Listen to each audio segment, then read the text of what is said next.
Yes, guys, that was Freddie McGregor with Loving Jah. Welcome to the My Naked Truth show. And this is your girl, Unique. And as usual, I'm here with the fantastic Miss Jackson. Say hello, Mrs. Jackson. Hello. Really? Yes, guys, welcome. As you know, today we have two special guests on. And they're not only special. What else word we should use? Audrey, because as usual, guys, we normally have the ladies on, but today's a really, really special show because we've got the men on today, and we have Pastor Gilroy Brown and Sean McKenzie, and our topic today is: can men change, or are men willing to change? So, welcome. Hope you guys are ready for the show today. Don't forget the online chat. Once you go online, scroll down to the bottom. And if you have any questions, just let us know that you're listening in. Or any questions, put it in the chat and we'll definitely respond. Just want to send a shout out to those who have celebrated their birthdays this month. Yes, and for those who are celebrating for the rest of the month. Yes, it was Audrey's birthday last week. So happy birthday, Mrs. Jackson. Shout out to everyone who's celebrating a birthday this month. That's it. Audrey, your turn. Over to me. Yep. Okay. All right, everybody. Good afternoon. I am going to read out what the My Naked Truth show is all about, which I do every month. Every month. So, yeah, we have to send a reminder, innit? My Naked Truth show captures the stories of us, who the spiritual status quo is no longer enough. My Naked Truth makes space for us to ask questions, reflect, resist, and have victory over society's double standards that have deeply impacted us. Through stories and conversations, My Naked Truth is a pathway to community reflection and healing for us who are churched, unchurched, or find ourselves somewhere in between. This show increases thoughts, trials, and triumphs of people figuring out their faith and truth authentically. In this space, nothing is taboo and shame is unwelcome. Here we speak about the unspoken. My story, your story, is our story. Yes. And then the quote from Marianne Williamson: our deepest fear is not that we are inadequate. Our deepest fear is that we are powerful beyond measure. It is our light, not our darkness, that most frightens us. We ask ourselves, who am I to be brilliant, gorgeous, talented and fabulous? Actually, who are you not to be? You are a child of God. Your playing small doesn't serve the world. Yes, thank you, Audrey. Yeah. You want to go into the question that you'd ask our guest? Yeah, so welcome, Sean. Welcome, Pastor Gilroy. Good afternoon. Are you all right? Well, yeah, okay. Yes. Right, so when you come on this show, I'm going to ask you, it's like a 2-in-1 question. And it is, what are you living with? And what is your if only they knew? So I'm going to go to you first, Sean. No, you first, Sean. So share with us, what are you living with and what is your if only they knew? What am I living with? Can you hear me? Yeah. Okay. What am I living with? I have an insatiable appetite for life. Wow. To live. There's 24 hours in a day. I wish I had 28. I need more.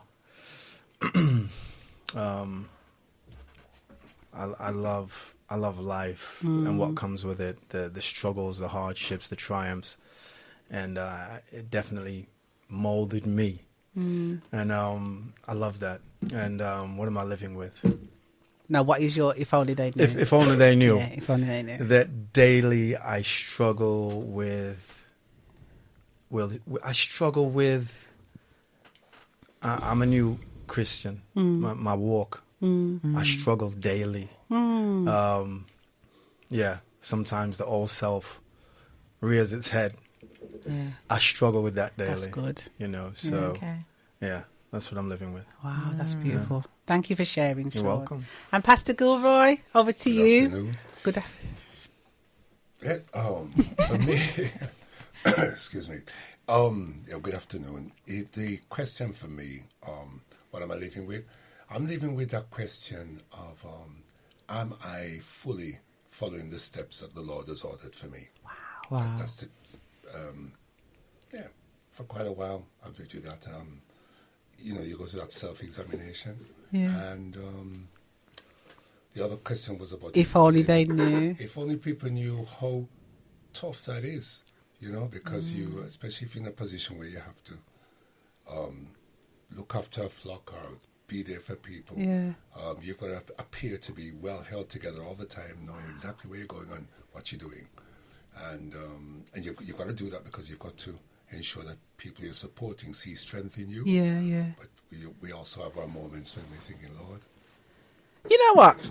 I knew that this show was going to be great. But it's going to be great. And I'll tell you why. Because you said something that could be a whole show by itself. But you've said similar things. Yeah. And this is not scripted. No. Yeah. Wow. I love that. But thank you. Yeah. Shout out to Chido. And Laura. She says, looking forward to listening and learning from this show. So, and us. And we are. we too, Laura. We're looking forward to learning as well. So thanks for joining us, guys. Don't forget to go online, go on the chat. Any questions or any contribution to what we're talking about today, just go online. So it's www.femininetouchradio.com. Yeah. So should we start the show? So as we should know by now, the conversation is going to be around, can men change, or are men willing to change? So should we start with you, Pastor Gilbert? Right, okay. When I saw the question, I had to question the question. Yeah. I hope I can sort of explain it in such a way that is understood. I had to question it not from necessarily a defensive position, but just to, I think you just see this, I will explain a bit more. It would suggest that all men have to change, and therefore what it presupposes that you're changing from one stage, which is by implication negative, to another stage which is better. You see what I'm saying? And I know that some men may need to change it, but there are a lot of men that don't really need to change because they're not really fully understood. So I was just a bit concerned that the question might just limit the perception of men to one kind of man. Yeah. I don't think I particularly need to change. That's not being defensive, and I'm happy to have that explored. But it almost presupposes, and I understand, sisters, where you're coming from, that it's a case that all men do, and it may be from a negative place or positive place. Yeah. I hope I'm making sense. Yeah. Wow. Sean?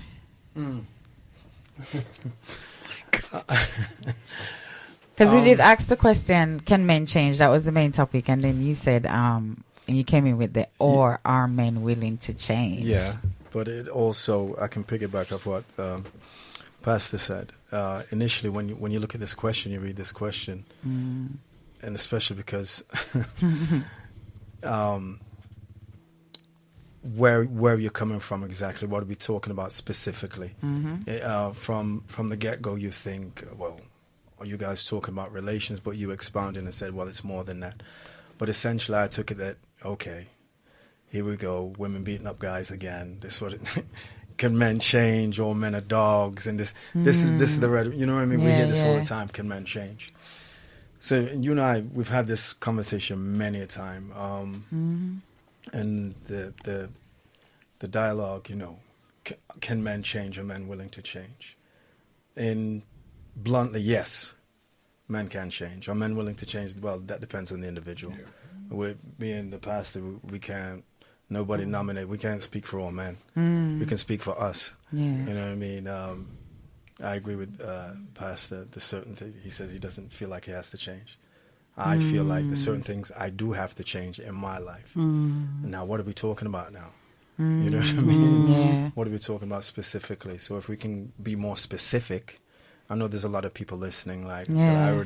we're on the radio. I know. Yeah. This is what's going on. So we're gonna have this conversation. Yeah. So if you want to be more specific, then we can go from there. Well, you said you answered and said yes. So what are the changes have you made that you're saying that yeah? So what were you like before, and you have made change in that?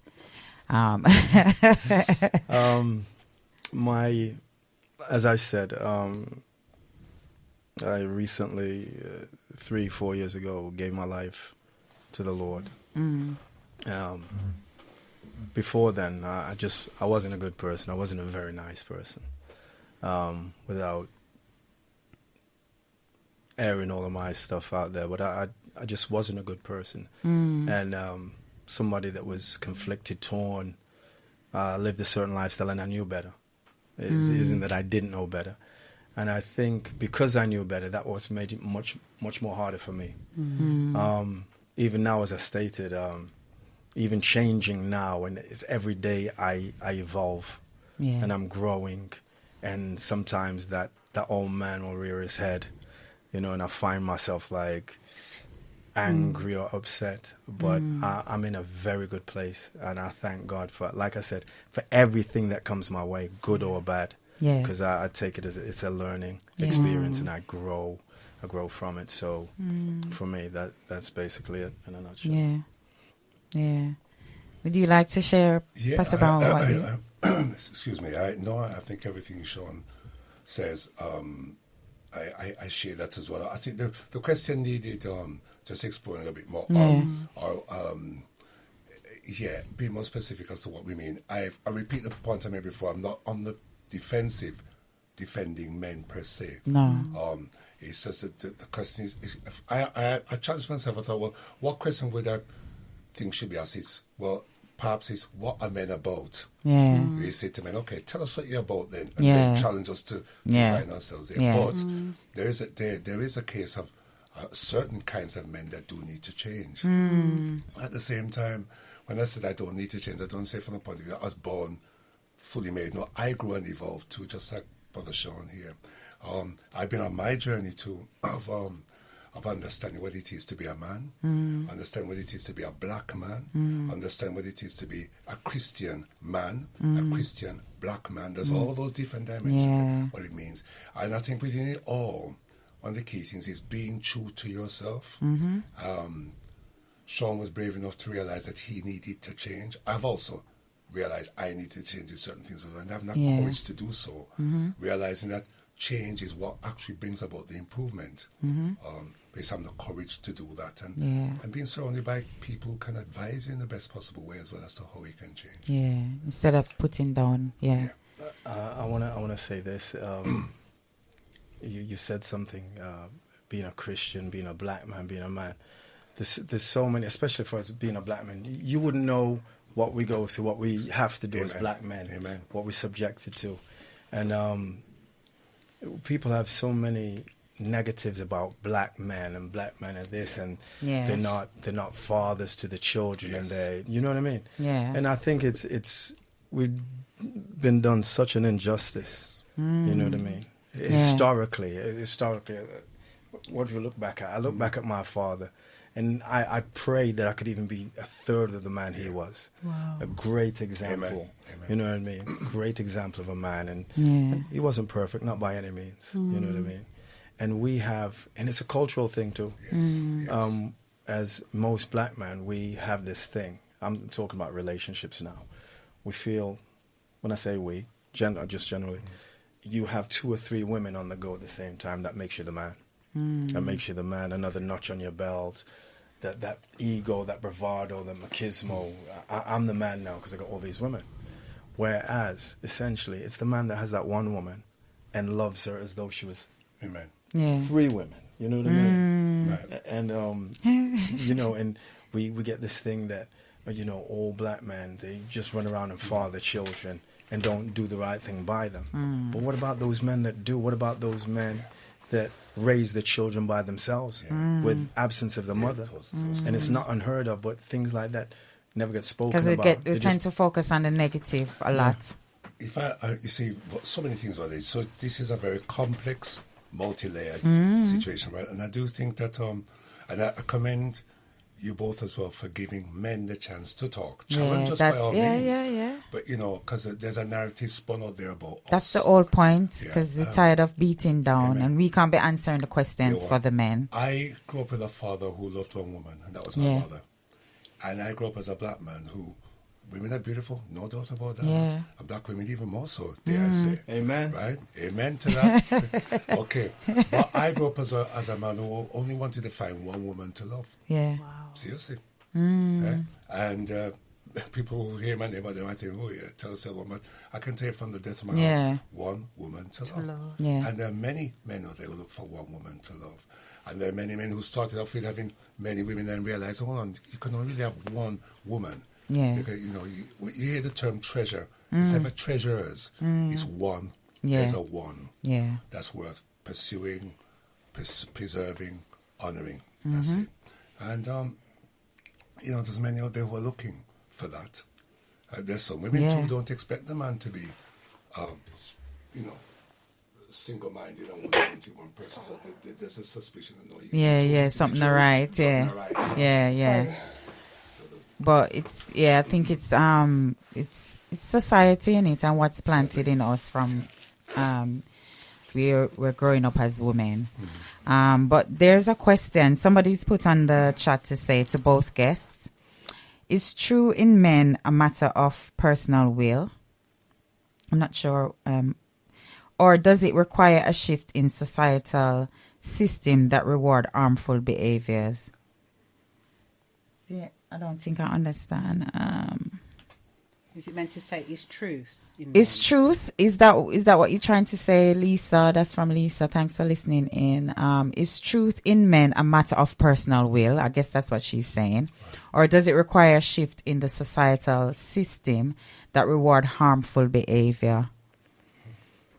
I would say the truth is in the man. It's in the individual. It's not contingent on society, because we can be in this world but not of this world. Amen. You know what I mean? So therefore, what is your moral compass? Especially nowadays, what are we seeing? But that seed was planted in us years ago. Especially, I can't stop talking about my parents. Yeah. Good, strong, Jamaican, hard-working parents, and they planted that seed a long time ago. Certain Yeah. things that I saw then in the household, even that I carry with me till today. You know what I mean? I always say, and especially chivalry is not dead, Yeah. and it's definitely not dead. And I don't need. How long were we here for today?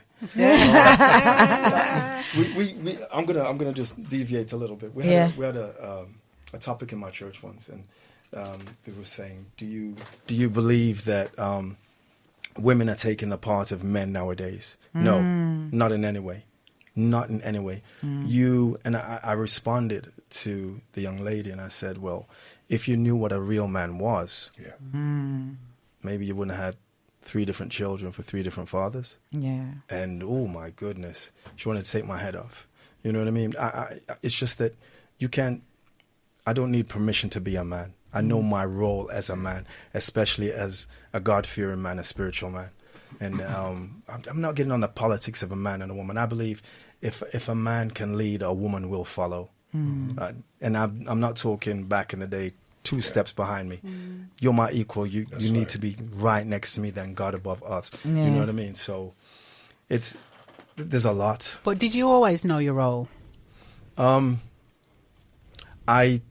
I knew my role in the early days, but I put it away because I thought me going into manhood, I needed to do this, even though it wasn't shown to me in the house, you know, as a passage of manhood.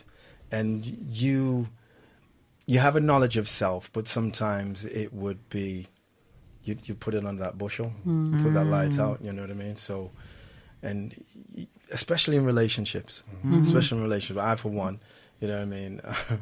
I, for one, I've been around the block a few times, just a few, and you love and you hurt and you love, and it's a point where you can't do this anymore. You can't do this anymore. You can't do this. It's not the right thing. You know what I mean? And it's something that what you're going to find today is similarities and differences. That's so varied men are, just as women are, because all women are this particular way. And the sooner one realizes that in life, then so it works. Me, I'm very much a person who I'm bringing in the spiritual as well as the cultural and so forth. I don't look for society to validate me. And I'm glad I grew up in a home where my father and my mother taught me to value myself spiritually and culturally. So whatever the narrative was outside there, I thought, well, you're not talking to me. The home was the well. It was the place where my source of strength and everything. And I think we have to really look at that. How secure do we make the home so it's a place that you can go to, get strength from, get validation and so forth before you go out in the wild world. So I say that on the basis that those of us here, we've all struggled as black individuals. We have succeeded in spite of the system. Yes. Now, I was a teacher as well, so I used to tell young people, don't you right here, right now, we succeed in spite of the system. So don't look to the system to validate you and cry and believe the world owes you. There's a lot of injustice, so that's very, very true. Yes. But the sooner you know that your power, the power is in you, right? And that's another discussion itself. The better you can rely upon self or rely upon your peers, people say like you, but not society. Society is evil. Yeah. Racist, divisive, all those things, It's not just since a certain man became a president a few months ago that the world's always been like this. Yeah. Sad thing is because much of the world hasn't got God there. I love these things to come in, which is sad. But, we survive and thrive in spite of the system. We always have as a people. And I think as believers too, even more so, you're supposed to be in this world but not of this world, but still at the same time trying to help to make the world a better place. So our development as level-headed, clear-thinking, compassionate individuals has to come from our community itself. We are the village. Yeah. And what this radio station here is part of that infrastructure where the village that reinforces us, validates us, reflects the aims that you spoke of when you introduced the program. It's like the power is in us and with us by the grace of God. Pastor, I wanted to say something. I think, especially you with your position, you said something at the beginning of the program, that the obligation that you have a flock, and you have to appear to be strong even when you're not, put your best foot forward. And I think nowadays, especially in the black church, I'm not beating up the church because I used to get caught up on the actual people in the church. Yes. Before I got saved, and I never want to be like this or whatever. And then I understood now that it's about my relationship with God. Amen. And I think the church or some churches are doing an injustice to many people who are struggling out there, and we oftentimes shun that person. I see it all the time. Somebody will come into the church not looking the best, not looking the cleanest or whatever, or looking the part. And we shun them. You know what I mean? How is that? And oftentimes we talk about community. And I remember growing up as a child and the church family, regardless if your last name is Mackenzie or not, you could parent me. That's right. That's not there anymore. And I think we're shunning our responsibility, not only as Christians. We got to show love to everyone, be it deaf, dumb, blind, homosexual, but we don't. We talk a good one, Amen. but we don't act on it. And I have an issue with that most of the time. We are our only hope, and I don't even think we've begun to use the power that we do have. We have a lot, but we're like scattered parts of an engine that's yet to be fitted together and the ignition switched on. Seriously, the parts are there. Yeah. We got some. Thanks, guys, for listening in. We got a few comments and questions. So, Curlin is asking, why do you think that men need more than one woman? Yeah. Because I never claimed that. I mean, like sorry, in no. before, you know, like in when they're out there, why you think that they probably need more than one I woman? think it's part of this search for validation, as my brother Yeah. Sean said earlier on. To prove yourself to be a man, you gotta have more than one woman instead of loving one woman. You know, quality, quantity, that type of Yeah. thing there. And sadly, many men are still on this road to try and prove themselves as men. It's so sad that is the case. And the baddies, inverted commas, man often, or the one who he puts it out there, is usually the most insecure. Yeah. Because the true bad man, Yeah. let me tell you, deep waters. Yeah. There we are. Yeah. Yeah. I think, Curlin, I think for some men, I've asked a couple of individuals, it's because the opportunity is there. Yeah, that's true. It's easy, and it's very easy, and it's ego, it's Yeah. pride, it's the small things like, oh, my wife doesn't cook for me and she doesn't put out and she doesn't do this. That's an excuse. Yeah. Men cheat because men can cheat. Yes. It's not that they need another woman. Men do it. And Or can they cheat because women allow them to? Because Can I- we need to take responsibilities and. One second, Pastor. I want to say this. Yeah.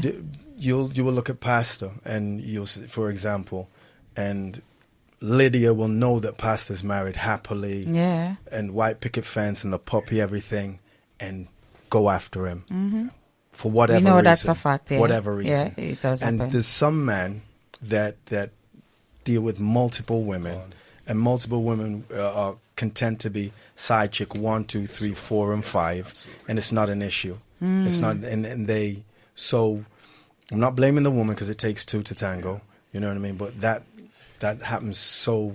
Yeah, because we often. tend to see the men get beat down for cheating, but in order for the man to cheat as well, the woman has to. Somebody has to allow it, innit? So we have to just be. I think everybody needs to take responsibility when it comes to cheating, as well. Yes. You know, that's why I thought it was. You know, it's important because a lot of times we create platform where we talk about the men and we don't allow the men to come in and not realizing that men do cheat. Yes. But who they're cheating with, they're not cheating with another man. They're cheating with the woman. So is it because women actually allow it to happen, or they put themselves in that situation for it to happen, or Just to what the brother Sean said, he said again, we can't make blanket statements, but some women are happy to be the side chick, as he said. I mean, years ago, many years ago, I was in a relationship, and I'm at this festival in the park, and a female friend, comes up and actually discusses that proposition. Why not? Yeah. Quite matter of fact, clear. No, where I had to exercise the power of a man is to resist that and say no. Yeah. Right? And that's the thing with men. I think one of the key things that real man has is the power to control those feelings. There. Yeah. Control the power that he has within, as opposed to just dishing out the power. If that makes sense. Yeah.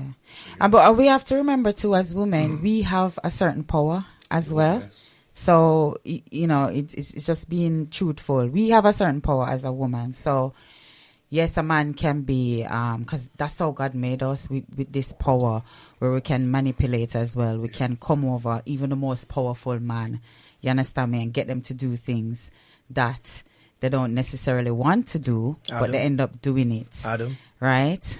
I don't know if you agree with me, Audrey, but I know you're saying silent around there and thing. Well, the reason why I'm silent is because this conversation is out of my depth. Or this conversation's gone to a place that I don't know what to say. Yeah. Because the title for me, I know men that have changed. Yeah. I've seen it. Me too. I've seen men change through prayer. I've seen God's amazing grace. Yeah. Do you know what I mean? So this is not meant to be. I'm just saying just that one focus. This has gone out of my depth. So I'm just this listening. is coming off the question that Curlin asked earlier. But I'm just listening. Yeah. So I'm just listening. So yeah. Can men change? And are they willing to change? Audrey, you just mentioned about the spirituality in God. But what about the man who's not spiritual? What No. about the man who doesn't believe in God? The Is he next still thi- able to change? Yes, everybody can. All right, then let me put it this way. I might get this quote wrong, but I will get it right. Yeah. You can change without growth, but you cannot grow without change. So when I sing this title of Can Men Change, for me it's about growing. How do men grow? How do we Yeah. see them grow in relationships? How do we see them grow with their siblings? As long as you're living, you're going to grow. Yeah. So that's just my take on it. So that's why all I'm saying is I'm just listening because this conversation's gone It's a interesting direction. that because growth implies progress, improvement. That's what it implies. Yeah. Change doesn't necessarily No. imply that. Yeah, yeah, Change for the yeah. worse, but growth is certainly seen as a positive thing. Yeah. So we got loads of comments on here from the women. Somebody says that's the problem. Most men out there aren't stepping up, so we don't even really know what a real man is. I think that's coming from what you said earlier, Sean. Which is true. A lot of women, obviously we grow up in the family and we don't really see our father setting example. Some of us didn't even have a father or a male figure that much in the family, so you don't really know what a real man is. So then you do make choices or allow certain men to come in and things happen. Laura is saying if a man can lead, the woman will follow. She's saying she like that. And I think Jess was saying, why don't you just answer the question if he's like we're skirting around. We did answer the question earlier. I don't know if you joined on Jess from the beginning, but they did answer, and then she said they can logically answer by thinking about themselves. Most people can adjust, have something to change. What choices make a real man that keeps men away from being a real man? That's a question. What choices make a real man? What keeps men away from being a real man? Accountability, responsibility, maturity. Or lack of. Transparency. If they're in a relation, communication. It's not just my way. So it's compromise. There's a lot of things. The young lady that mentioned a while ago, I think what constitutes a real man, this and that.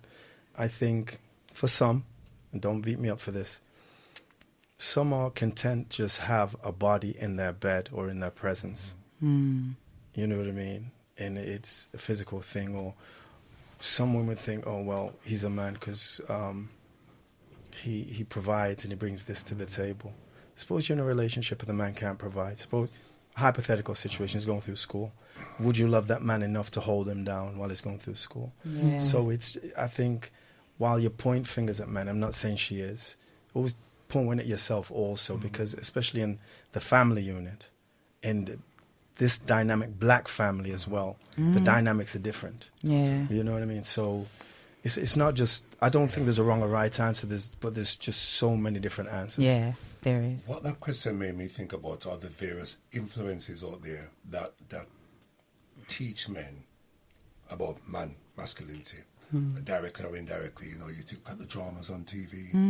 You look, as you said, the real life examples of people's family experiences, the lack of real male role models, and so forth. You think of the Andrew Tates to one extreme, that type of thing. Yeah. You think of the situation where you've got men's sexuality being questioned now, Yeah. and it's implied now that if a man delves into his feminine side or whatever and explores that and becomes more feminized, that's him being free. Yeah. As if traditional masculinity was a trap that should be escaped. Other type of things are going there. So we have to think very seriously about the various influences that are out there and how many of them support this idea of being a positive man, someone, a carer, a provider, a leader, a partner, someone who's resourceful, someone you can rely upon, and so forth. That type of thing. There's very that image is being changed for all kinds of reasons. Okay, and unless you come from a background where you saw some semblance of that, at least to hold on to, then it's all lost.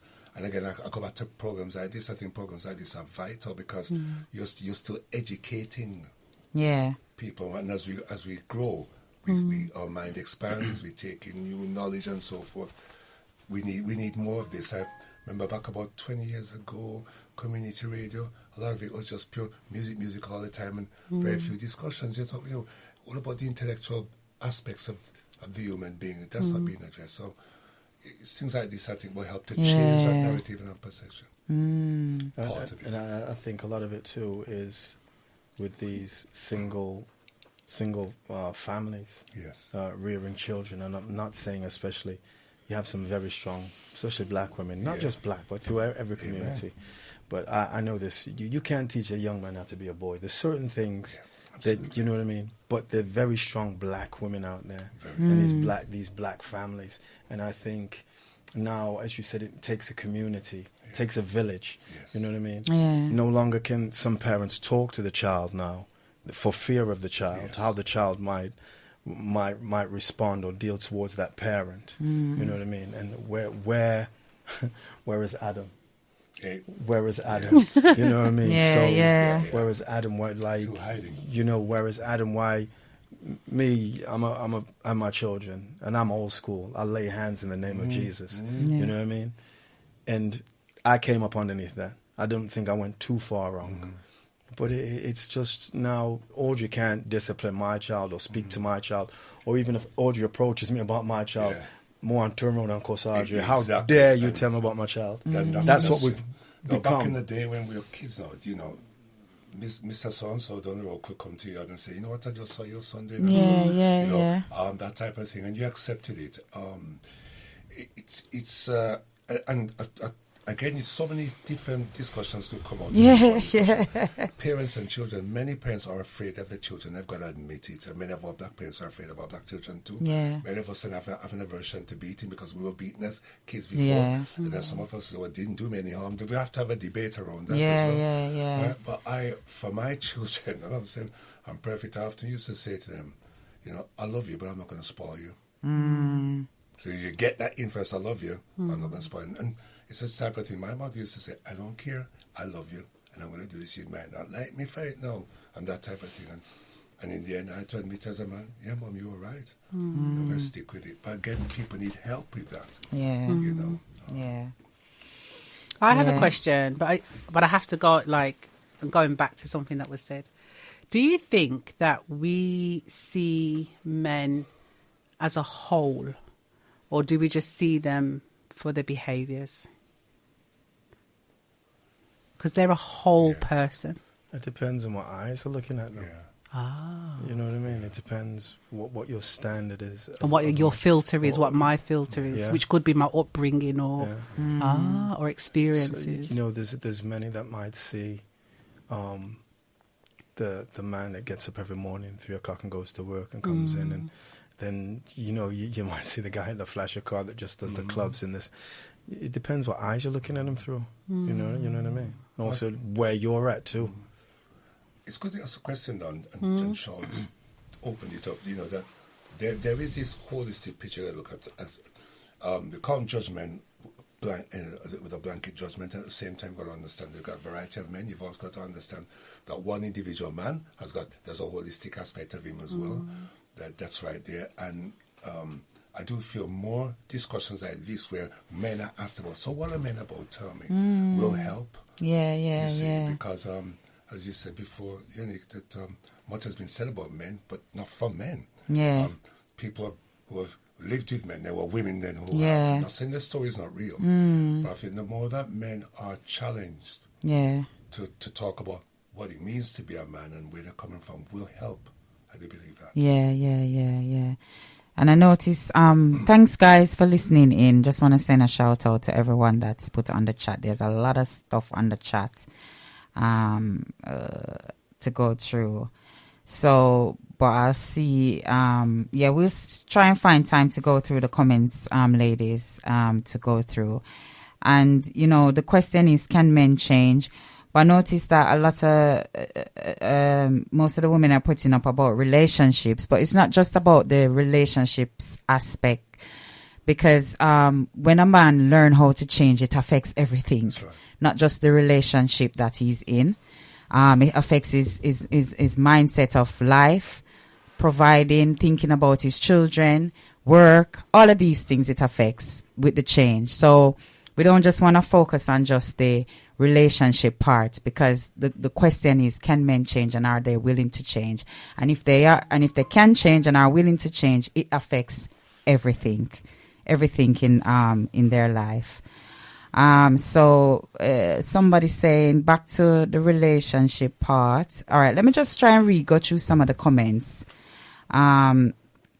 so that nobody feels left out.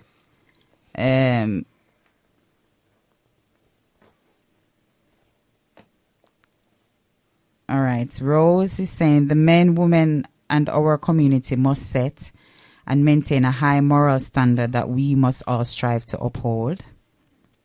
And then Marcia Bennett is saying, a man will change if he wants to change. They must have a valuable reasons to want to change their behavior. Would you agree with that? Yes. I agree with that, but it's not external. Yeah. It can't be external. No. I'm not changing. It has to come from you. me. Yeah. So.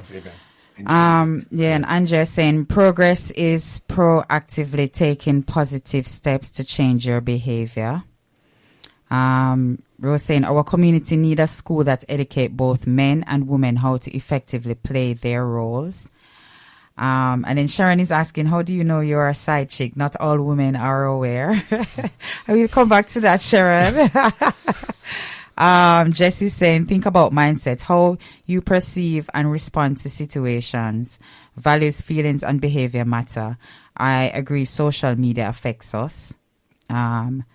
And then Chido is saying, Audrey, I think she's answering something that you said. Society has conditioned us to forget that the man is a whole organism and our organization. And I just want to thank Pastor and the young man. They've helped me look at men a bit differently. Lisa is saying, humility, self-reflection, growth, change, men or women. Pride kills any chance of change. Don't you think, guys? Change is from within. So, yeah, that's what we was just saying. Yeah, it's from within. Whew. All right, I think we need a break. I think we need a break, guys, because I think I even need to go on to the chat and see if I miss out anybody and what they've been saying, because a lot has come through. But thank you so much, guys, for coming in. Continue to come in and say things, but just focus on the question at hand, and it's saying, can men change, or are they willing to change? And it's about everything, not just relationships. So I don't want anybody to come in angry and think, they can't, or, it's about everything, all right, that affects both us as women and men, children, and even work colleagues and stuff like that. It's everything. All right, so we'll be back in a bit. Just going to play some music. And so don't go anywhere. We'll be right back.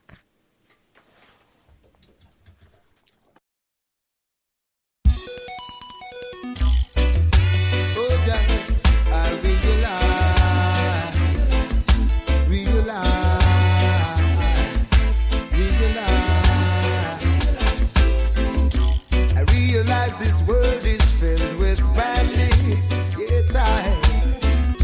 who brutalize the poor and those who need it.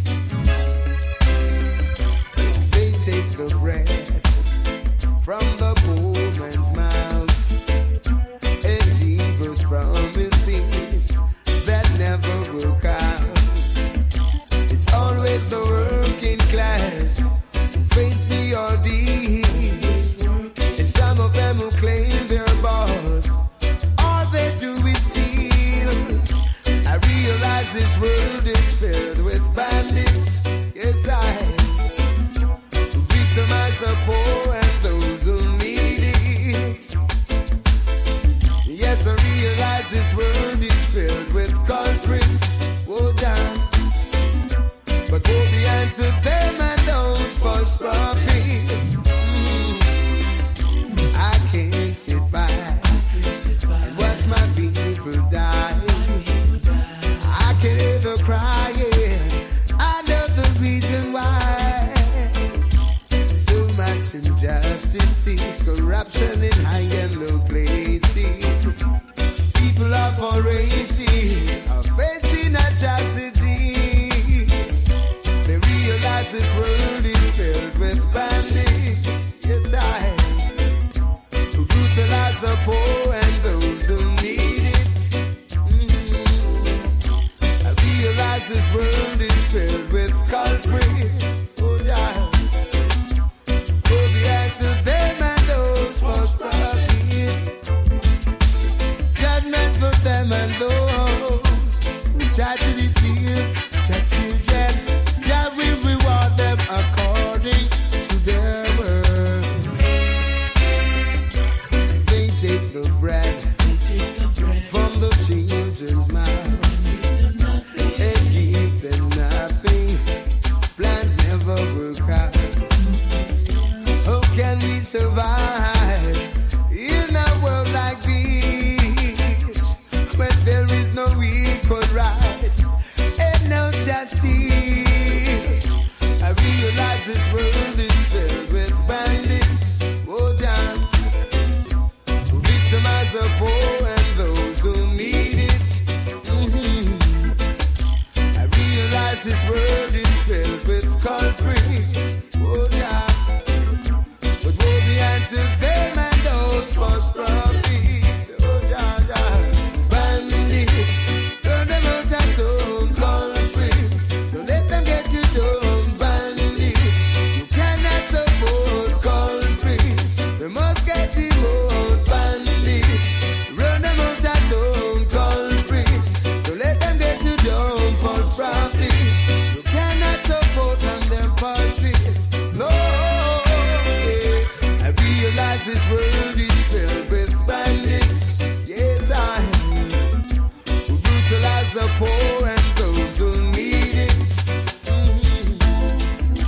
I realize this world is filled with culprits. Oh, John. But woe behind to them and those false prophets. Yes. I realize this world is filled with bandits. Oh, John. Victimize the poor and those who need it. Yes, welcome back to the My Naked Truth show. Woo, we needed a break. But yeah, we just want to say thanks to everyone that has been commenting on the chat online. There's two comments that came on, or questions that came on when we logged off. Well, when we took a break. And I just want to go into that. And I just wanted to say as well that at the beginning of the show, Pastor Gilroy Brown did say something about the question.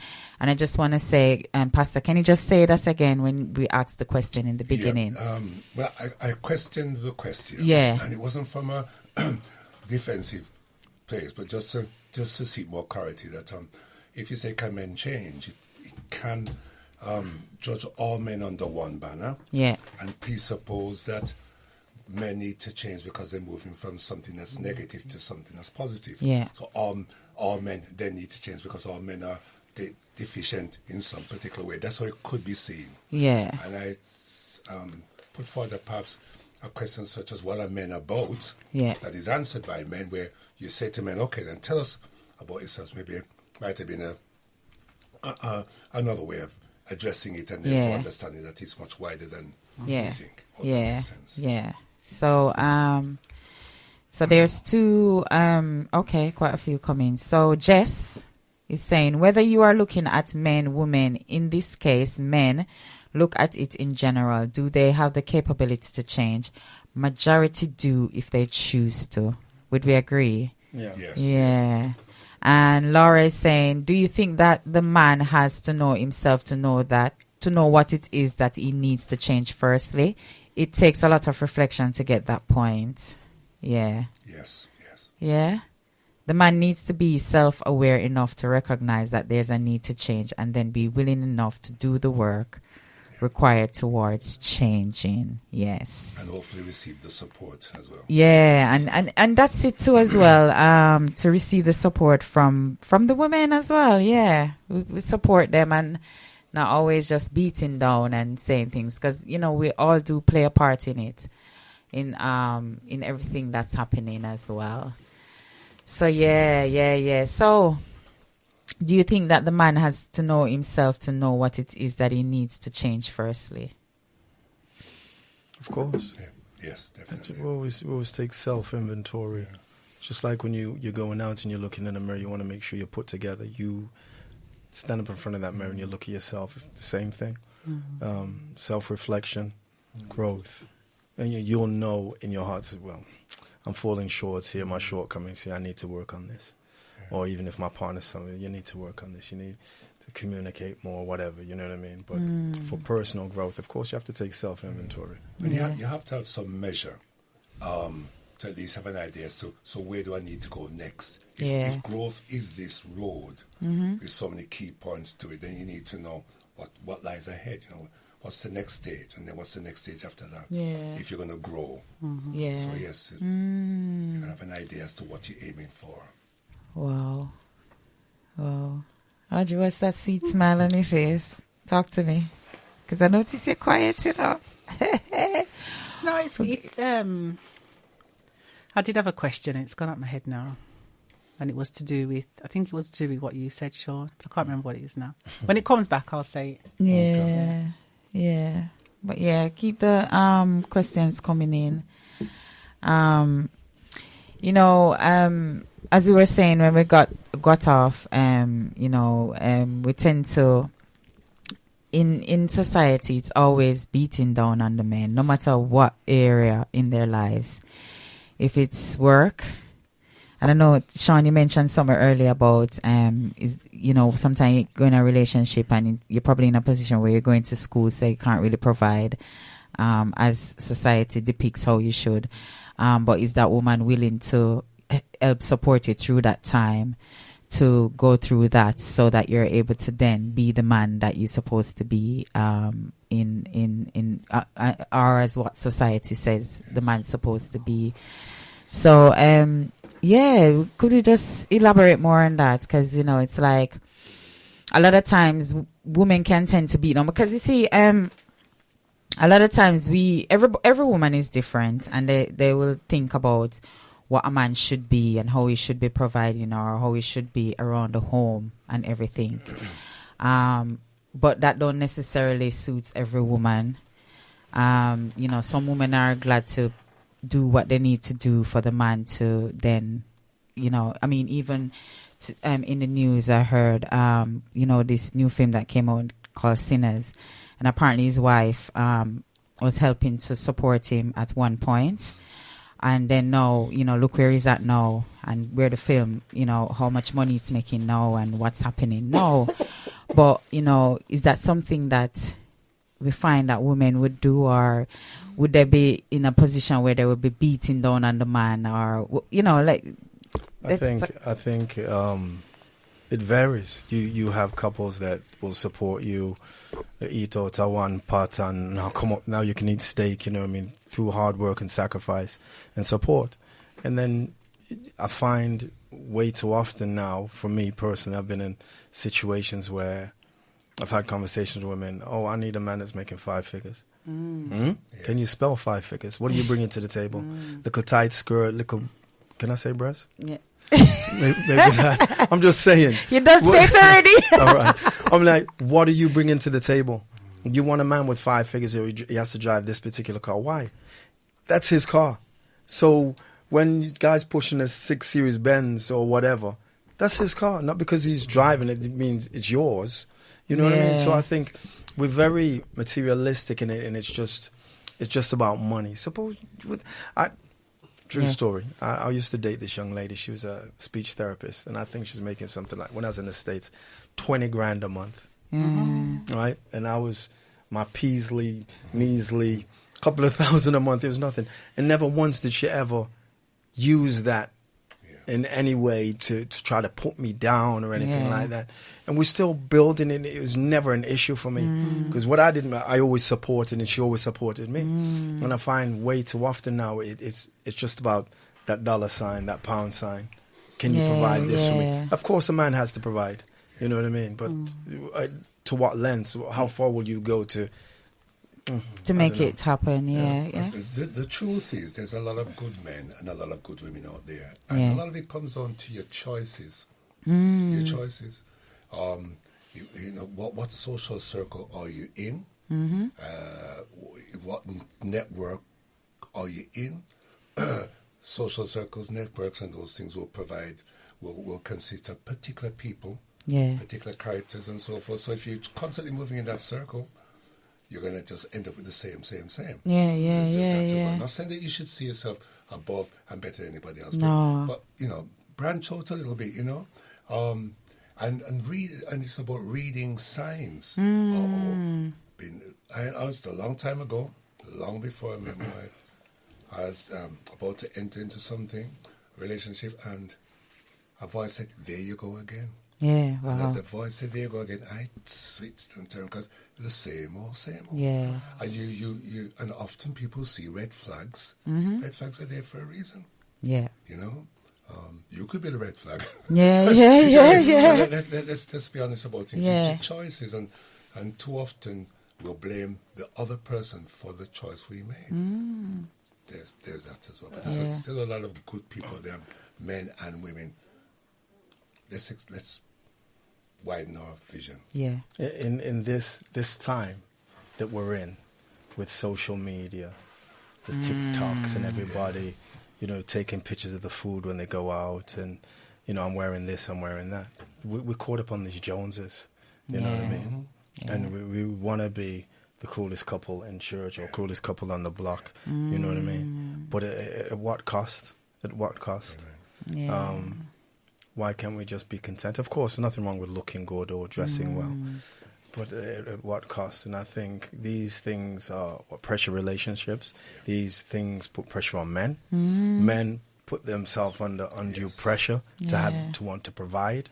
Your child asks you once a £300, £400, £500 phone. No, go write a letter. But, you know what but I the mean? man can provide, all right. So, for example, the man provide rice and some mackerel. Him coming with the rice and the mackerel, yeah. But I, as the woman, have it's my job now to produce the food, to establish that, to bring it further. You understand me? So, you know, even when people talk about what you bring into the table. A man will have whatever he has already. Say, for example, a man has his home and thing. But I have to understand that coming into that home, it's just a house when the man has it. But when I come in, it's going to be a home. Because that's the power that we have as women to bring on. So no matter what level a man is in life when you meet him, if you're that woman who as where you're supposed to be, you're always going to establish that. You're always going to be building with that man. Whatever he has is going to multiply. It's going to go further because that's what happens. When you come together, it's about building. It's not just about him having and just spending or you having and you spending. It's about coming together and expanding on what is there already. I mean, that's another show in itself. I think we need to know what some of us aren't ready for relationships. So if you're not ready for a relationship and you're ending to one, yeah, you went in at the wrong time. Yeah. That can also upset the cosmic balance, or whatever they call it, because it wasn't your time Yeah. to do. So you needed probably to do more working on you, your relationship with you, before you go out there to engage with anybody else as well. Yeah. I see you jotting down, Audrey. I'm thinking. I'm Yeah. listening. Now, I do have a question. I'll try and articulate it. What do you call them? Life circumstances? Mm-hmm. What are the things in life that can make a man change? It's a good one. Well, one thing I think would make a man change or make anybody change, but in this case we're talking about relationship, is when the person realizes that what they're going to lose is going to impact their life in a seriously negative way. I think that they treasure. Once that's lost, that's it. Pastor Gilroy. Sorry. My God. I think gratification, pride will make a man change. Especially if the hotter the battle, the sweeter the victory. Yes, You've been through it. Yes. Yeah. You can look back. Well, I've accomplished this, and you know what I mean. I made it. I think these things motivate and push you, and I think self-achievement. You know, I've done it. You know what I mean. And that's with everything. That's with starting on French fries at McDonald's to making it to general manager to Yes. relationship to being a better father, but you know what I mean, brother, all of that. So Yeah. There must be a reason for change. If you look at change generally, change has got to lead to something better. Yeah. And what often will convince, motivate someone to make that change is if they can see already the difference, the positive difference it's going to make for them. Yeah. I say that because I've headed organizations before, and if I had to sell an idea to the team, I had to make sure that I sold it in a way that, if we change this, it will benefit us in this way. So people can see the difference from where they are now to where they're going to be. So that's your rationale. Change is needed because it's going to improve things this way for you and for me. The other side of that is to convince the person that, if we continue with the same thing we got here, no, it won't make any difference. So if you want things to be different, you have to do things differently. Yeah. That's true. It applies right across. Gail says, people naturally change over time, often through mutual influence. But it's important not to push anyone to change. The question shouldn't be whether men can change if someone isn't right for you. Good point. That's true. Rose says something about becoming a father. Not sure what that is. But I guess she's saying becoming a father can make a you change. Yeah. Is that, would you say that can make you change in certain things? Yes. Yeah, becoming a father. I know for me as a woman, I made certain changes once I found out I was pregnant. I decided to make certain changes. So I'd agree. I was a dad at 19. Yeah. And that altered my life dramatically. I thought, I got to be serious now. yeah, I wasn't messing around, but I had to sort of like not to link up with certain friends as often because I had a child to look after. Plus, I was studying as well, yeah, and it made me. Yes, I changed, and then of course I wanted this child to have someone to look up to rely upon, get inspiration from. So yes, it caused me to think seriously about doing things differently. I think also being, especially a father, there's times when you question, am I doing enough? Yes. Am I enough? Am I being the right role model? Firstly, there's no handbook that comes with children. No. You know what I mean? Oftentimes you don't get it until you're onto the grandkids, get it right. But you look, especially that child, that baby, and like, wow, this is a life I'm responsible for now. Yes. Especially a daughter. Yes. Especially a daughter. My oldest daughter, Adriana, she wrote a Father's Day card to me, I remember, and she said, Daddy, when I grow older, I want my boyfriend to be like you. And that was so touching. Wow. She missed the mark. She missed the mark, but to hear that, and you makes you wonder what kind of impression you've left on her. yeah. Have I done something, or have I been enough? And it's every day you grow, and even now she's much older, and you grow. And if you can't grow as a man, as a woman, as a plant, there's no use. Yeah. There's no what's the use if you can't grow? That's You know true. what I mean? That's true.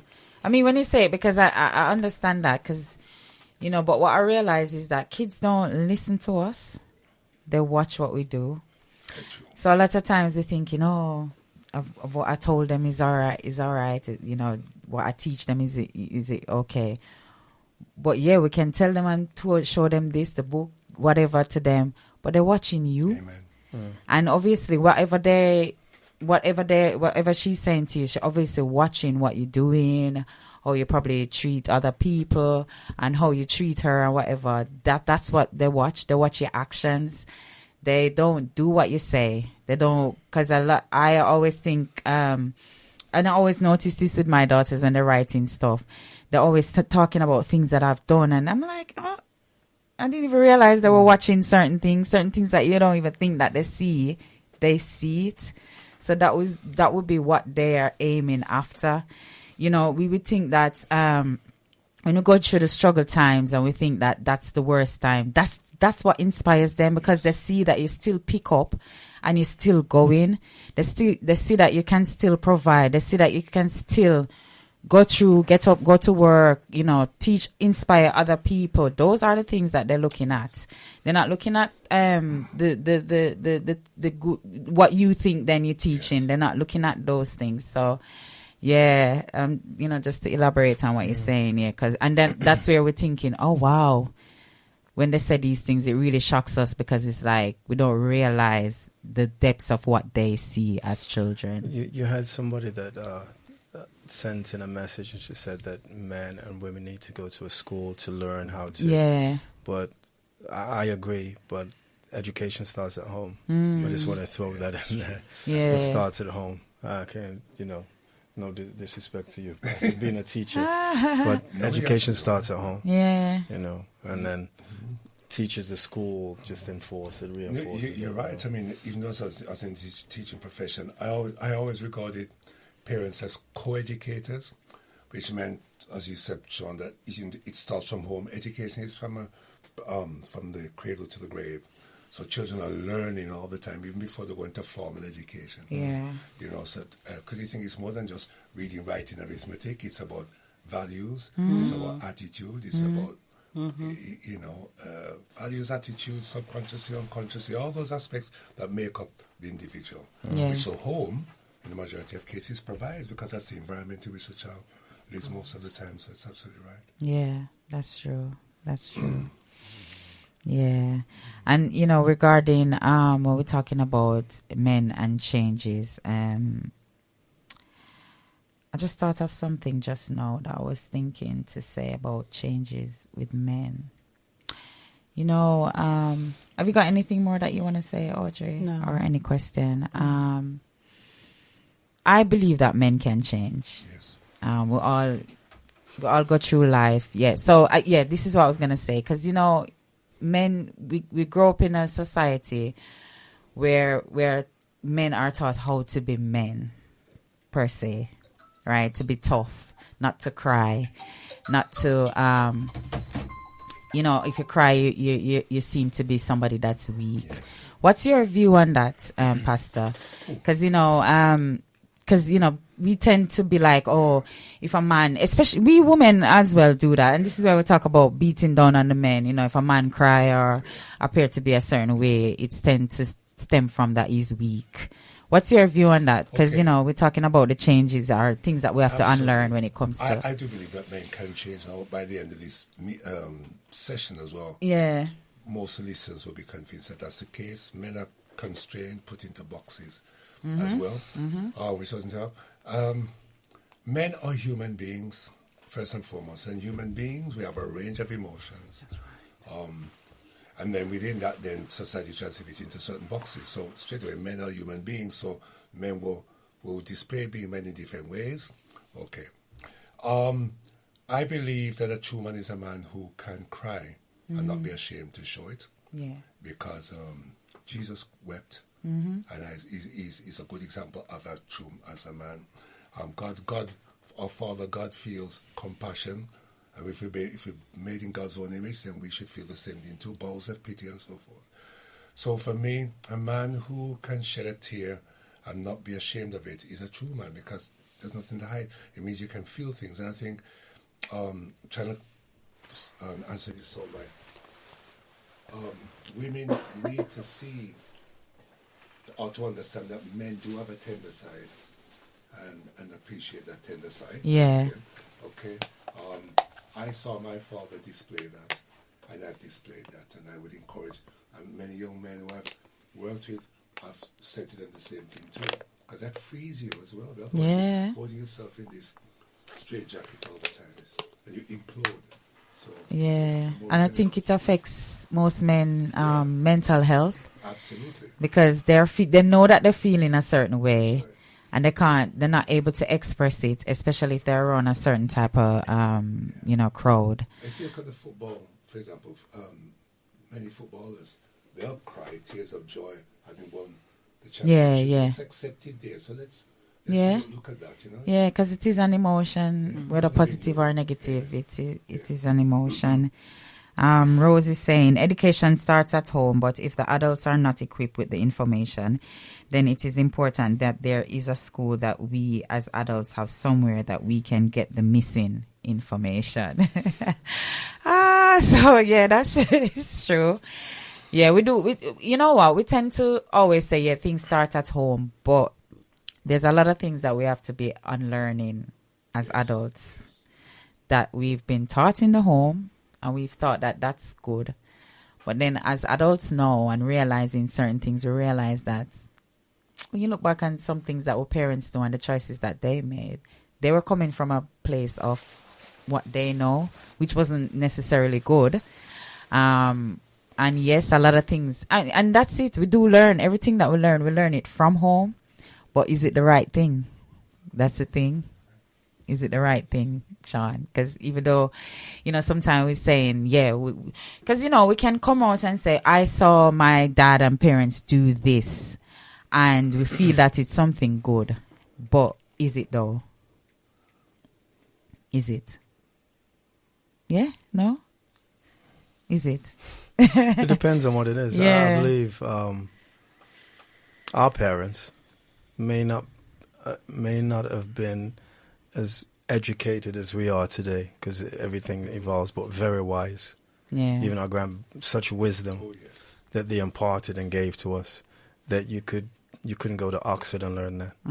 There's small things, there's small jewels that you would get from our parents. They were so wise, and some never finished school. You know what I mean? Yeah. But especially coming from the culture, the background of being Jamaican, we're taught survival skills. I say to a lot, you'll see a 10-year-old, 12-year-old child in Jamaica cut up chicken, kill the chicken, cook Sunday dinner, wash, and they're just taught to be so autonomous and strong, and you find the same age child here. Get stuck turning on a toaster, you know what I mean? Yeah. And that's just one aspect of it. But I think, I agree with the sister. Yeah, some things, I agree with you, some things need to be unlearned, but there's such a wealth of wisdom that's been imparted to us. And then I think somehow it gets lost passing it down to our children. They don't want to receive it. So many distractions nowadays, you know what I mean? So, well, is it that they don't want to receive it? Because sometimes the information that we're giving them, is it necessary for now?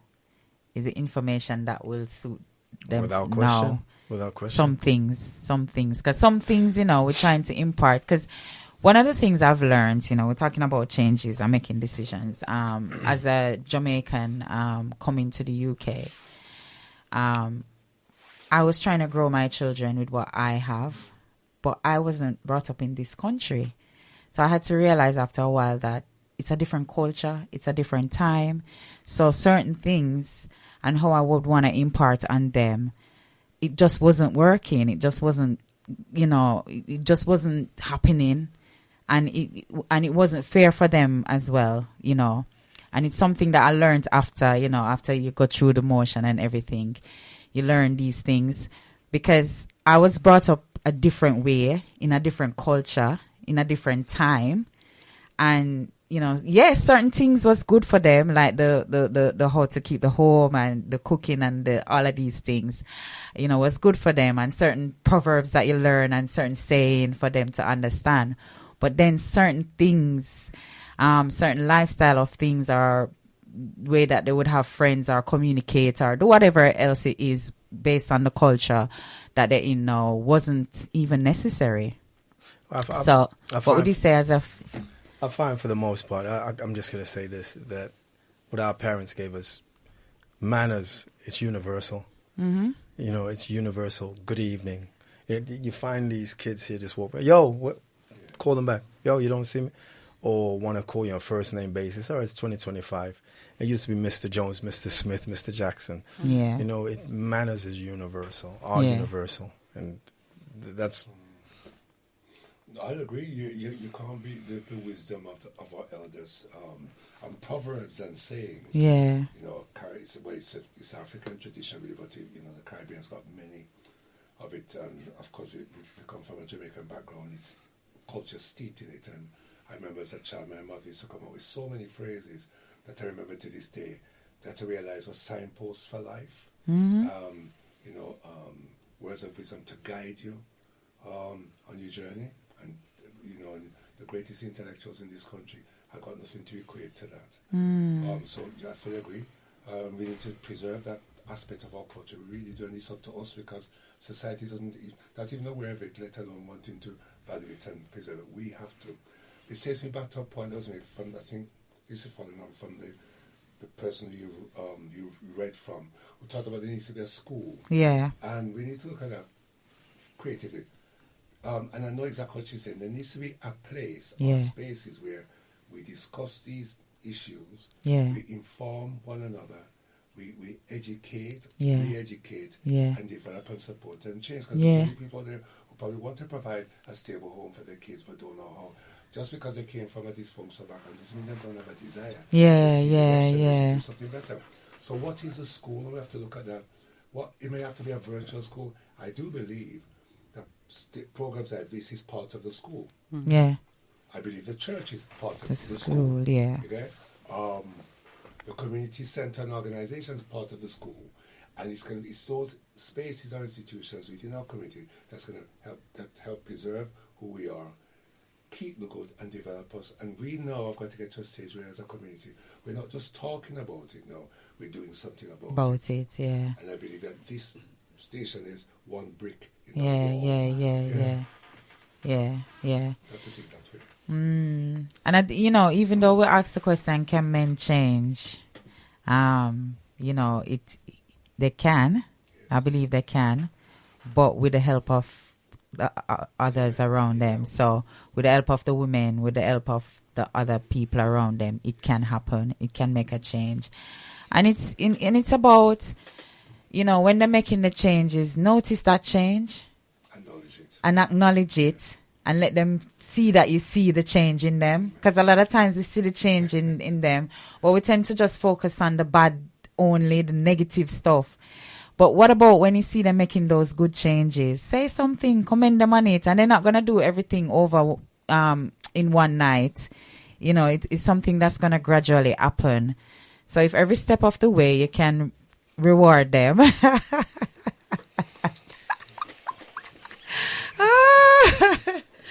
If every step of the way you can reward them, then do it. Because, I'm tired of hearing us beating down on especially the black men when they do try.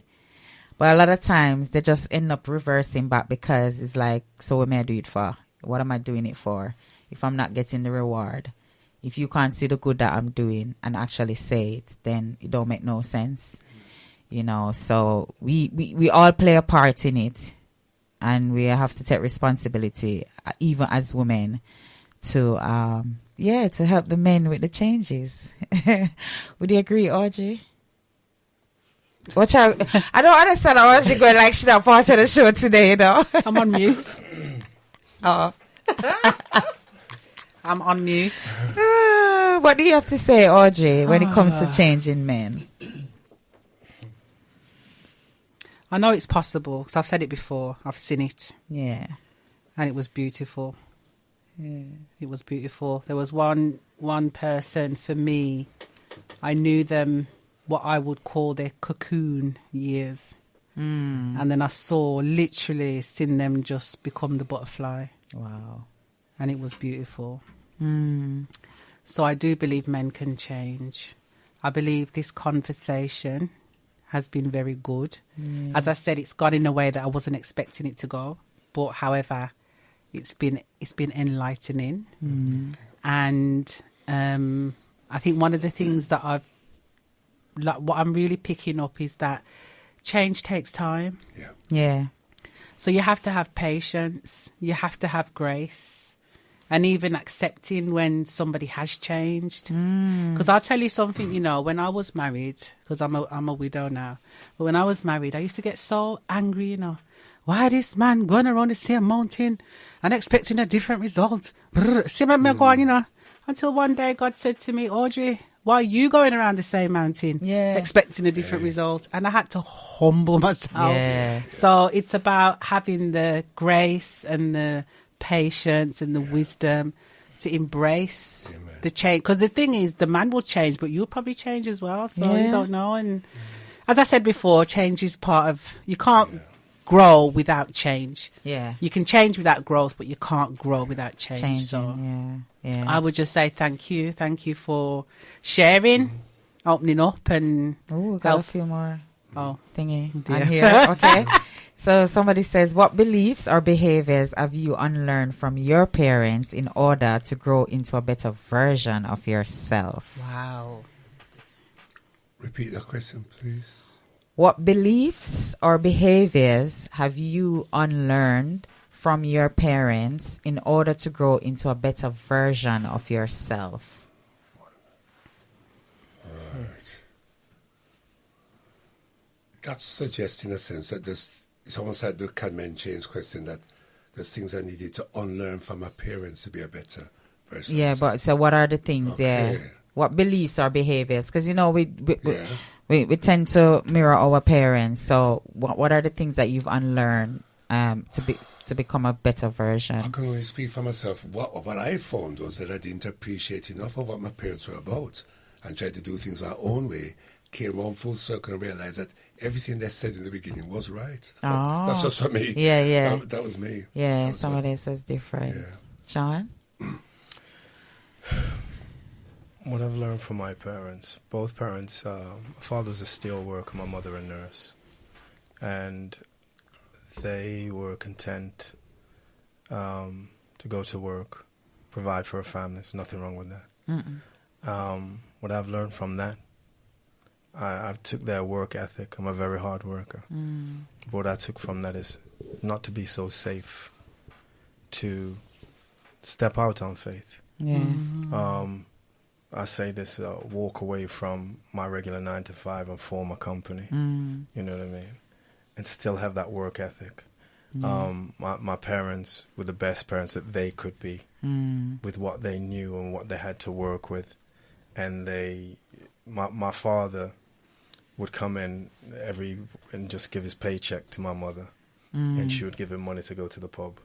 And my mother paid off for the house 5 years before she told my father. Yeah.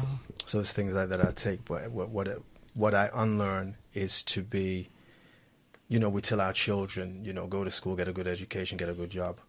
My daughter said, Daddy, no, go to school, get a good education, then be your own boss. Do this. So you know what I mean? For me, I've always been one to push the envelope a bit.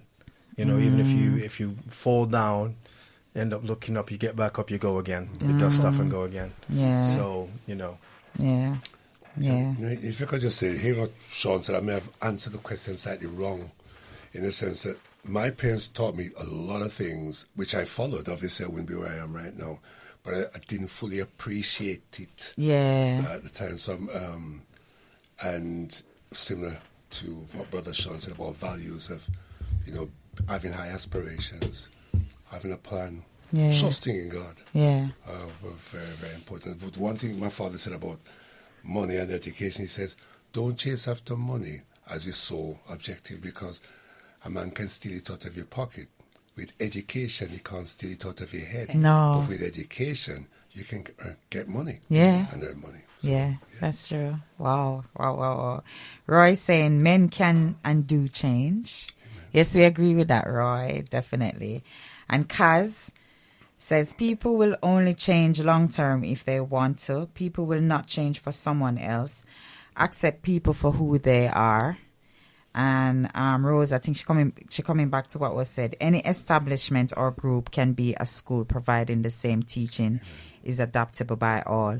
We need more of these programs. Thank you. And I think Ellen is just saying unlearned. Which is what we were saying. Yeah, what have you unlearned? Yeah, wow. Thanks everyone. Thanks so much. I'm just seeing if I missed out anything on here because there's been so much that has come through. If I did miss out anybody's comments or questions, guys, I'm really sorry. I do apologize from now, but this has been really powerful. So the question has been answered, and we said yes. Yes, definitely. We all agree that men can change, and yeah, I do really appreciate everyone comments and the questions that has been asked for today. So with that said, I'm going to take a quick break and then we'll come back to the more fun side of the show before we end. All right. So we'll be back in a bit.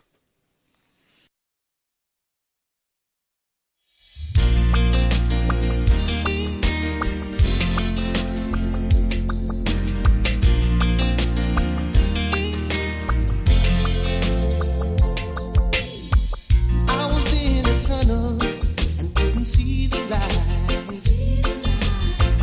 Whenever I'd look up, I couldn't see the sky. Sometimes when I'm standing, it seems like I don't walk for miles. And my heart would be crying, dead in the middle of a smile. But then I climbed the hills and saw the mountains. I hollered help 'cause I was lost. Then I felt the strong wind. Heard a small voice saying the storm is over. I can see the sunshine. I feel heaven. Come on and set me free.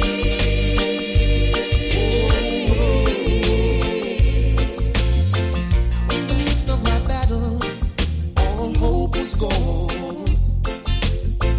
Downtown in a rushed crowd and felt all alone. All alone. And every now and then I felt like I would lose my mind.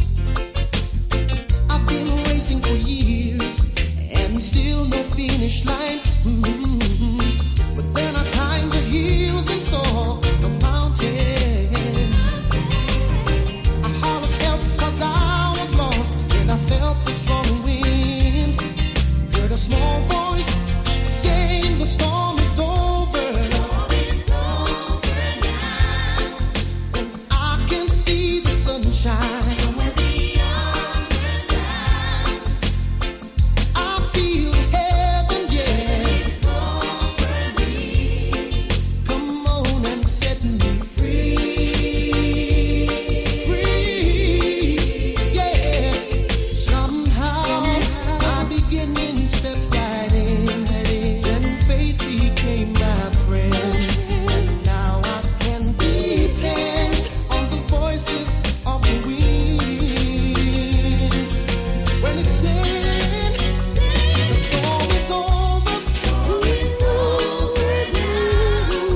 and I can see the sunshine. Oh yeah, I can feel heaven, yeah. Won't you come and set me free? Storm is over. Oh yeah, I can see the sunshine.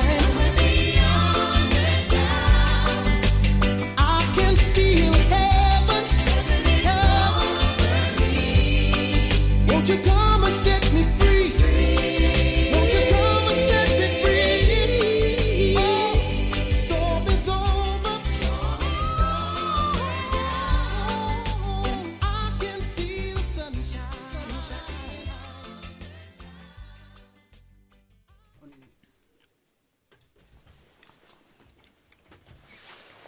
Yes, welcome back. Welcome back. This is the My Naked Truth show right here on Feminine Touch Radio. Thanks for joining in, guys. Ooh, very interesting topic today. Very interesting conversation. We just want to thank everyone that has participated and come through with the questions and just, their views. we have definitely learned a lot. When we took the break, Roy was saying people will change for someone else as long as they see the better they become. Audrey, my mom, she says, hi, went on the road, just got back. Well, mommy, you missed nearly all the show. So you're going to have to listen to the repeated show. But yeah, thanks for joining as usual. If anybody know, you know that Audrey's on the show every month. But yeah, there was a question that we were asking, Audrey. What was it? Oh, yes. We're going to ask,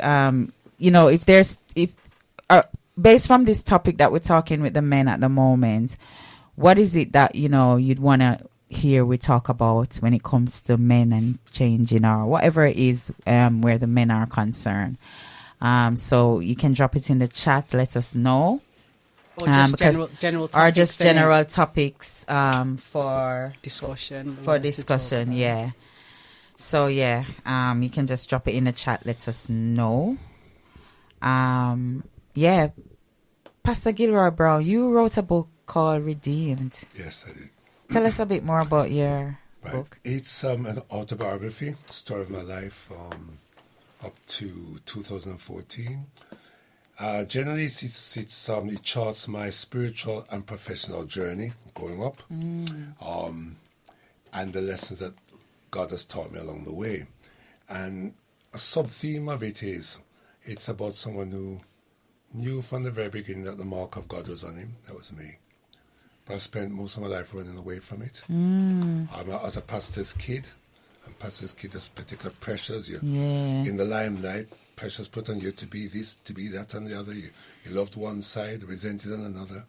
And in the midst of all of that, you're trying to find out who you are. You feel awkward because you're not like everybody else, but you try to be like everybody else. Yeah. I'm not realizing that you have your own uniqueness that you should embrace. It took all for my life to understand that.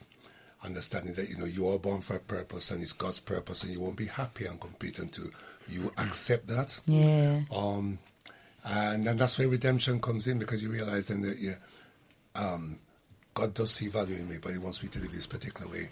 I've meandered in my life in many ways.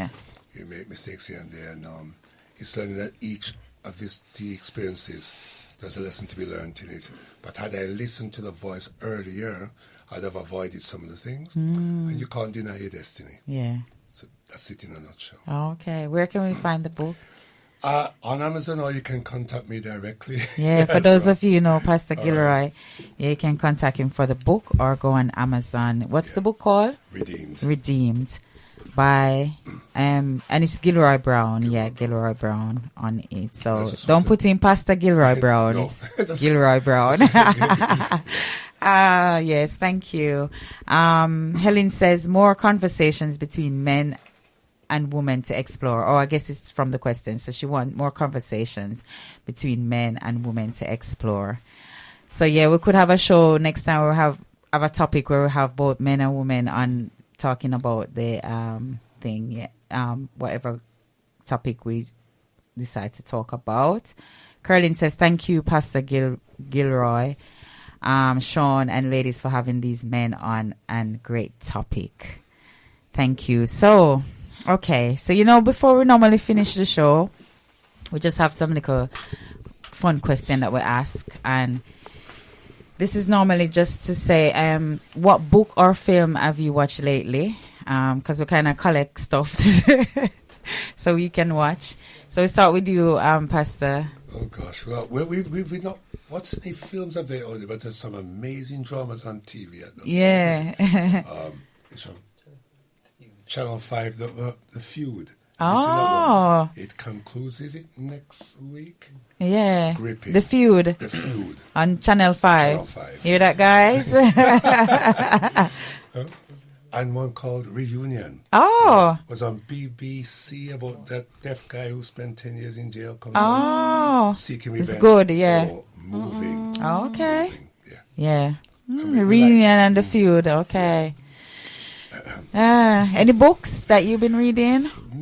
I dip in and out of books. Yeah. I do.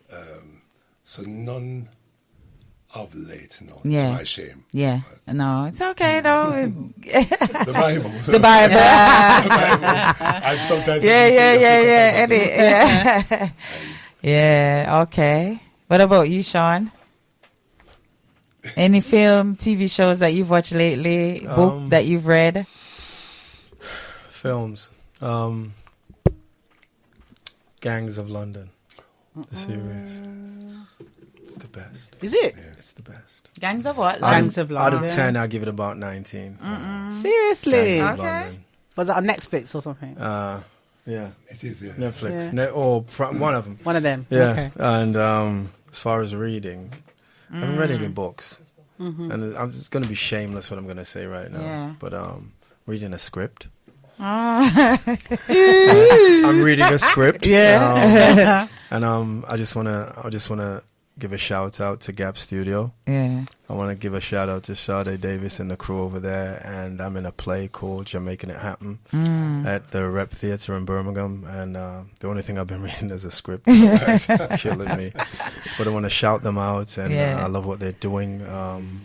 And guys, please support very young, smart black talent that we have here, and let's utilize them and support them and pray for them. When is the first showing? It's gonna be June 19th. No, oh my goodness, June 20th and June 21st at the Rep in Birmingham. Okay. Making it happen. Making it happen. Hear that, guys? What about you, Audrey? Oh, well, yes. I watched a film on YouTube and it was called The Comeback, and I really enjoyed it. It was really, really good, really funny. And the book that I'm reading, I got it for my birthday, and it's called 1,000 Splendid Suns. Okay. But I got to read the book because I'm being taken to the theatre. Oh. So I was told I got to read the book before I go to the theatre. Okay. So that's what I'm reading, and that's the film that I watched. How about you, Jan? Well, I watched in the theaters, the cinemas. Was it Sunday? I went to watch Sinners. Sinners at the Cinemas. Yeah, there's a Didn't film even know out that. called Sinners. How Very was it? interesting. I enjoyed it.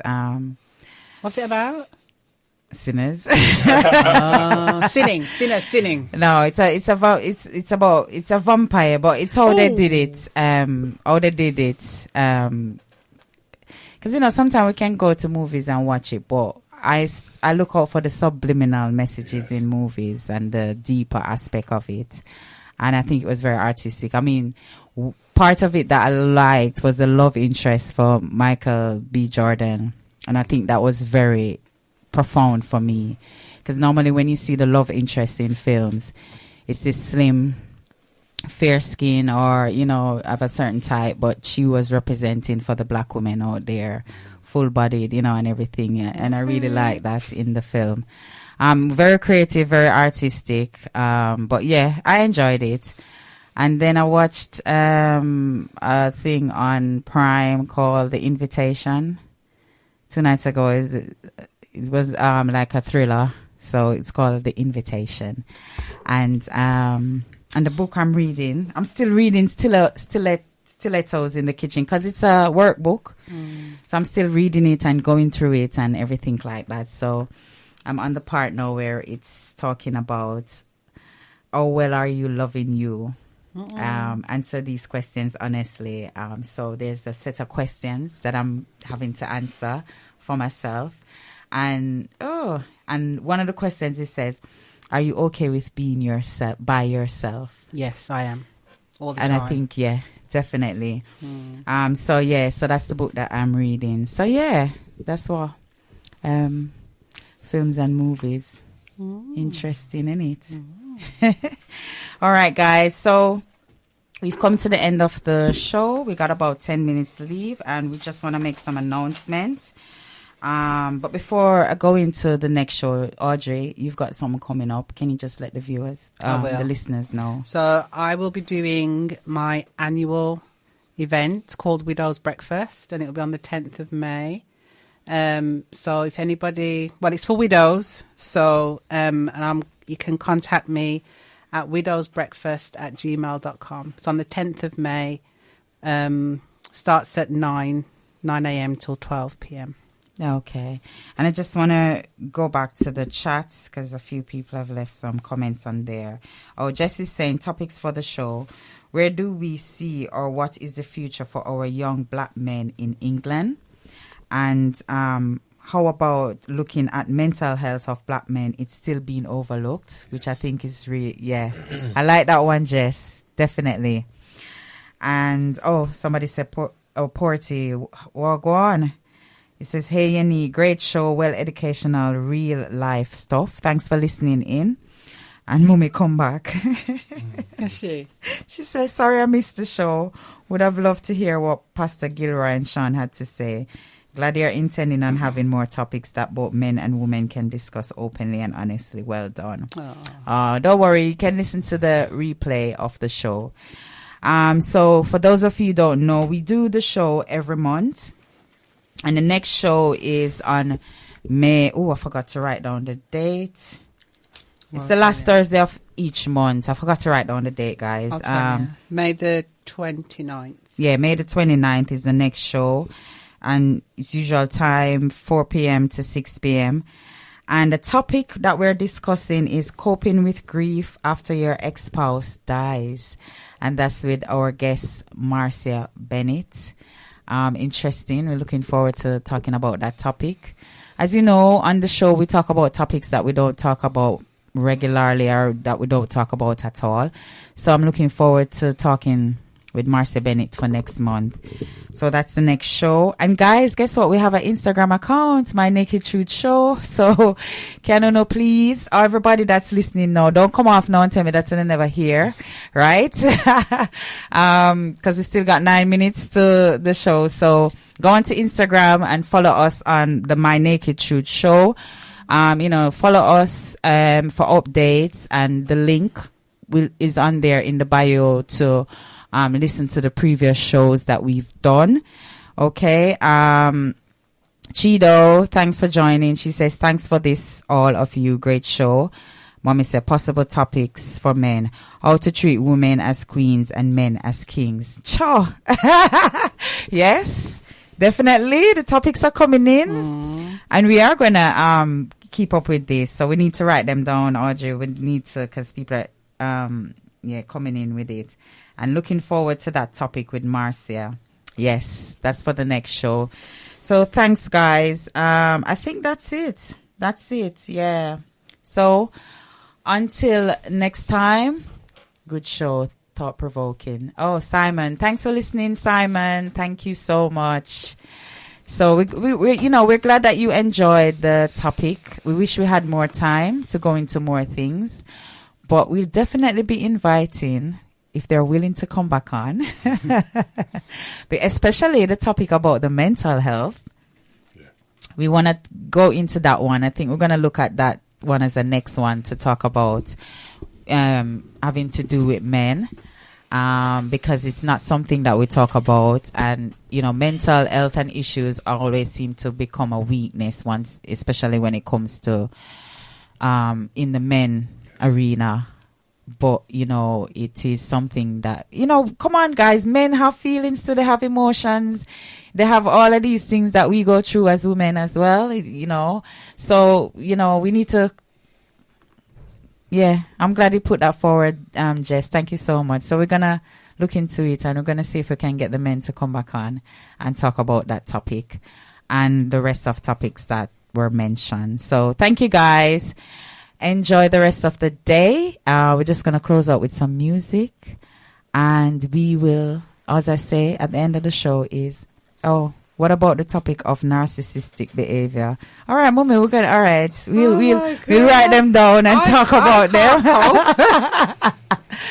We'll get there. We'll get the topics and we'll, find a way to talk about them. All right. Thank you for listening in, guys. Thank you so much. And shout out to our silent listeners.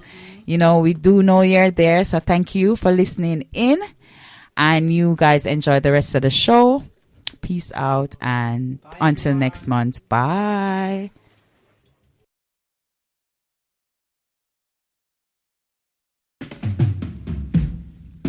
Love keeps calling me,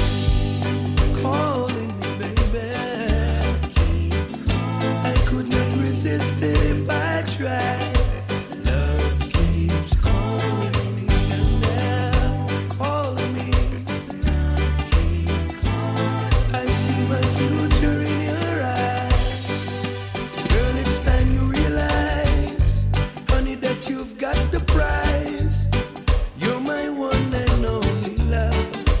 there's no room for someone else.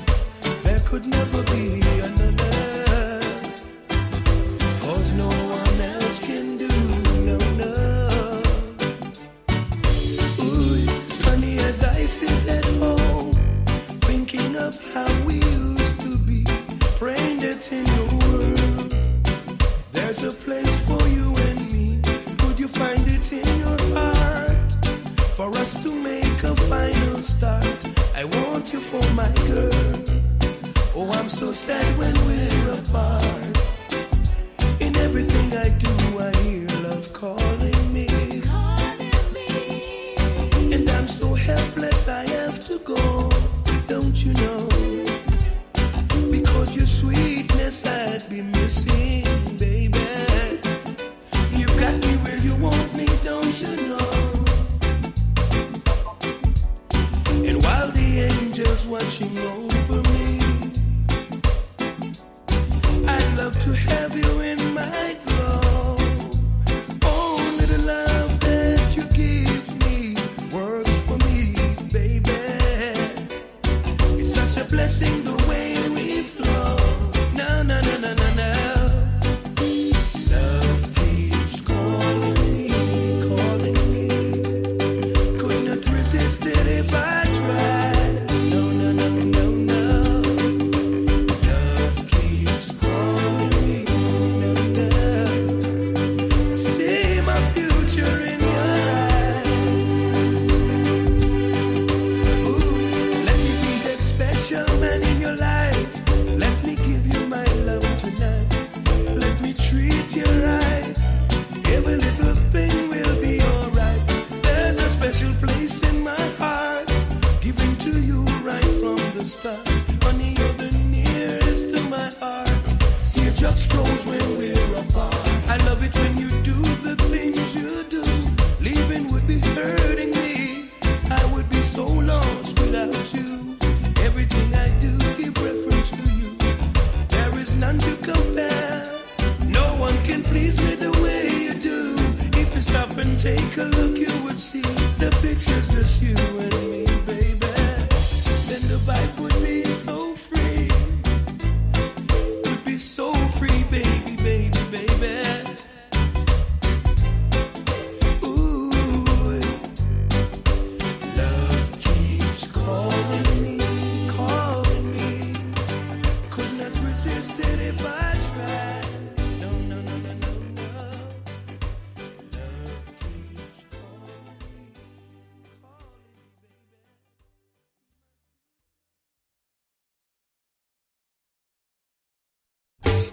Hot up the dance hall for everybody listening. Aye.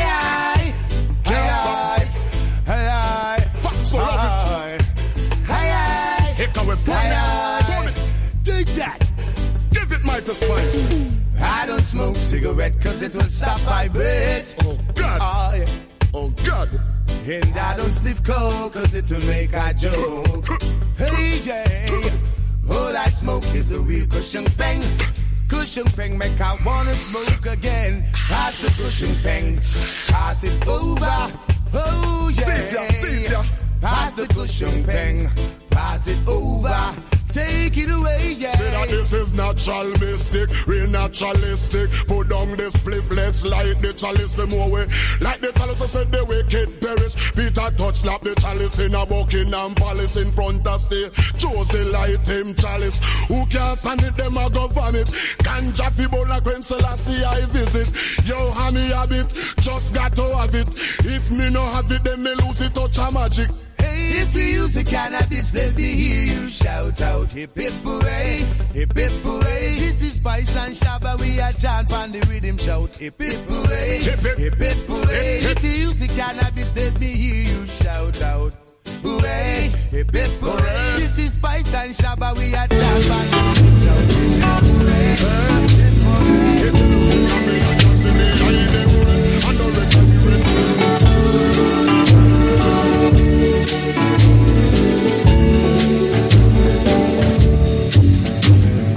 I'm dreaming of a white Christmas, just like the ones I used to know. the treetops glisten and children listen to hear sleigh bells in the snow. And I'm dreaming of a white Christmas. With every Christmas card I write, may your days be merry and bright, and may all your Christmases be white. Now I'm dreaming of a white Christmas, just like the ones I used to know. May your days be merry and bright, and may all your Christmases be white.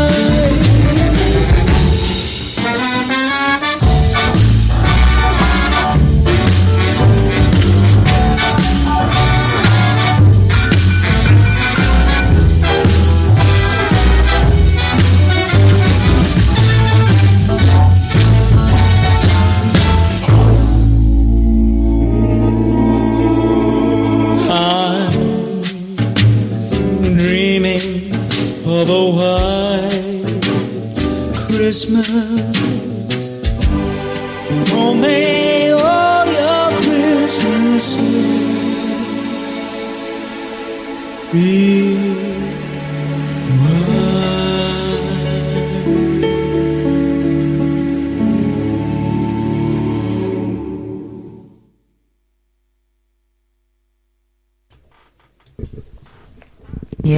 Yes, guys. Welcome back. This is the My Naked Truth show right here on Feminine Touch Radio. And I'm just going to quickly send a shout out to a few people who are listening in and who have sent a message on the chat online. Guys, don't forget to go online. When you go online, there's a chat below. Just go in there. Let us know that you're listening in.